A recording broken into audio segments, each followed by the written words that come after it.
Mesdames et messieurs, très chers compatriotes, pour la 17e fois consécutive depuis 1976, notre pays, la République démocratique du Congo, fait face à l'épidémie d'Ebola. 50 ans après l'apparition du virus en terre congolaise, l'épidémie de la maladie à virus Ebola a été officiellement reconnue le 15 mai dernier, après avoir causé des ravages considérables au-delà de son épicentre de Rwapara dans la province de l'Ituri. Le bilan officiel est de 555 cas suspects, 136 décès suspects, dont 11 cas confirmés en laboratoire.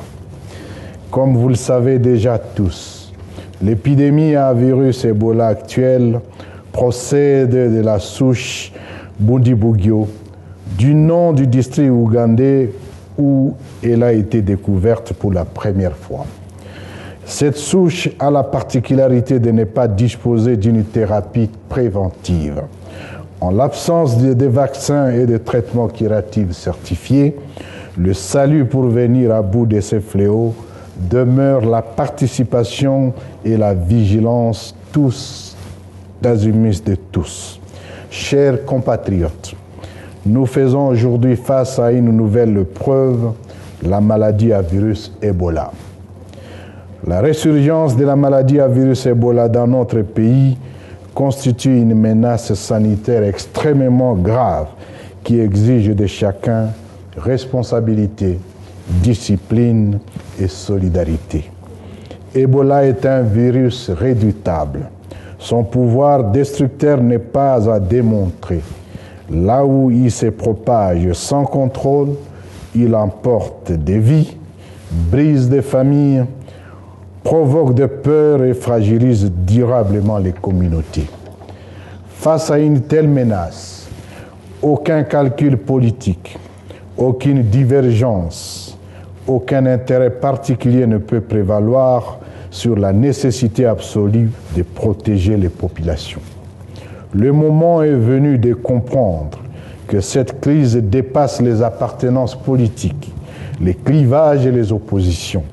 Le virus, lui, ne choisit pas ses victimes, il frappe indistinctement.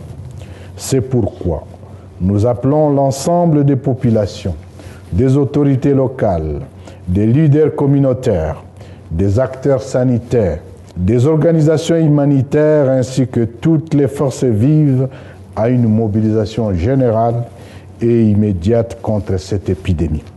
La riposte contre Ebola ne peut réussir que dans l'unité, la vigilance collective et le respect strict des mesures sanitaires. À cet égard, nous rappelons que toutes les dispositions prises ou à prendre dans le cadre de cette riposte visent exclusivement les protections des vies humaines. Elles concernent tout le monde sans distinction. Il serait irresponsable et dangereux de chercher à transformer cette crise sanitaire en intérêt de confrontation politique et de propagande.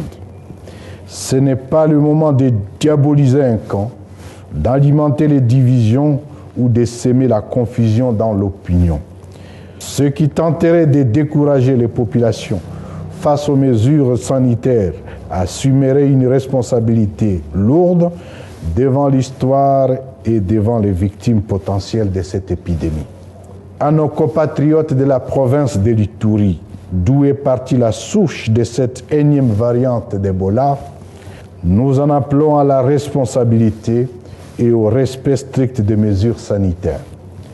À l'occasion, nous déplorons fermement et avec fermeté les actes d'hostilité enregistrés à l'hôpital général de référence de Rwapara, territoire d'Irumu, contre certaines mesures engagées dans le cadre de la riposte.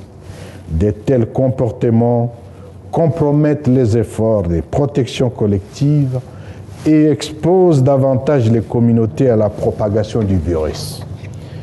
À nos compatriotes sous l'administration de l'Alliance Fleuve Congo AFCM 23, nous vous informons qu'il vient d'être mise en place une cellule de crise sanitaire sous la supervision du professeur Freddy Kaniki épidémiologiste et pharmacologue de renommée internationale et d'une expérience avérée dans le suivi thérapeutique et qui, en collaboration avec les autorités locales, les leaders communautaires, les acteurs sanitaires nationaux comme internationaux, les organisations humanitaires, va mettre en œuvre une stratégie de riposte que je vous prierai de vous approprier individuellement et collectivement. Nous appelons nos populations au calme, pas de panique, à la retenue et à une coopération totale avec les équipes sanitaires et les autorités impliquées dans la gestion de cette crise. Notre reconnaissance va aux partenaires internationaux tels que l'Organisation mondiale de la santé et autres qui se sont présentement mobilisés à nos côtés pour parer au plus pressé. L'AFC M23 tient également à réaffirmer son ouverture à toute collaboration sincère, responsable et constructive, d'où qu'elle vienne, pourvu qu'elle soit orientée vers la protection des populations et efficace à la riposte. La lutte contre Ebola doit être un espace de convergence humanitaire et non de division. J'adresse enfin un appel solennel à nos populations. Faites preuve de résilience et de discipline. Respectez toutes les mesures sanitaires qui seront édictées. Signalez rapidement les cas suspects. Coopérez avec les personnels de santé. Protégez vos familles et vos communautés. Dans cette épreuve, la responsabilité individuelle de chacun peut sauver des centaines de vies. Ensemble, dans l'unité, la vigilance et la détermination, nous pouvons stopper cette menace. Que Dieu protège la République démocratique du Congo. Je vous remercie. Je vous présente Madame Juliana Amato Lumumba, candidate de la République démocratique du Congo au poste du secrétaire général international de la francophonie. C'est parti.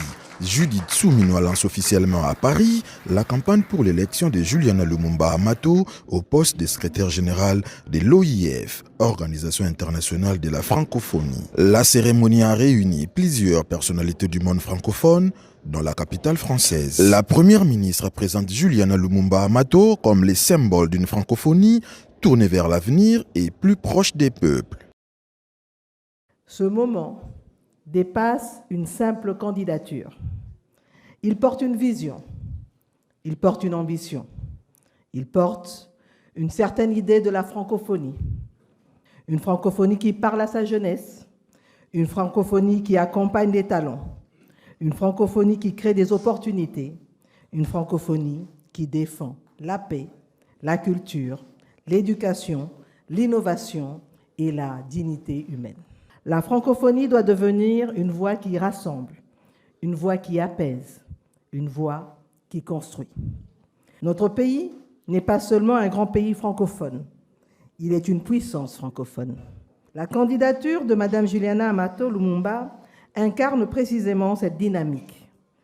Par son parcours, son engagement et sa vision, elle porte une espérance nouvelle.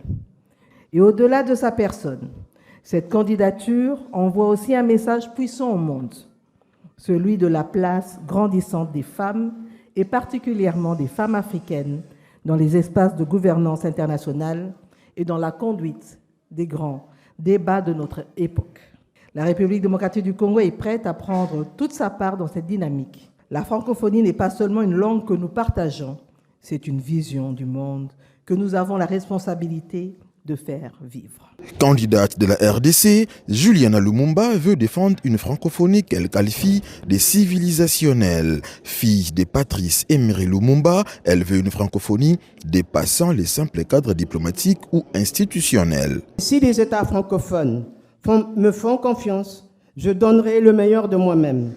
Cette francophonie-là est celle que j'appelle la francophonie des peuples. Une francophonie qui ne se réduira plus à une simple organisation institutionnelle, ni à un espace de coopération diplomatique, mais qui deviendrait une véritable communauté humaine de conscience, de solidarité active et de devenir partagé.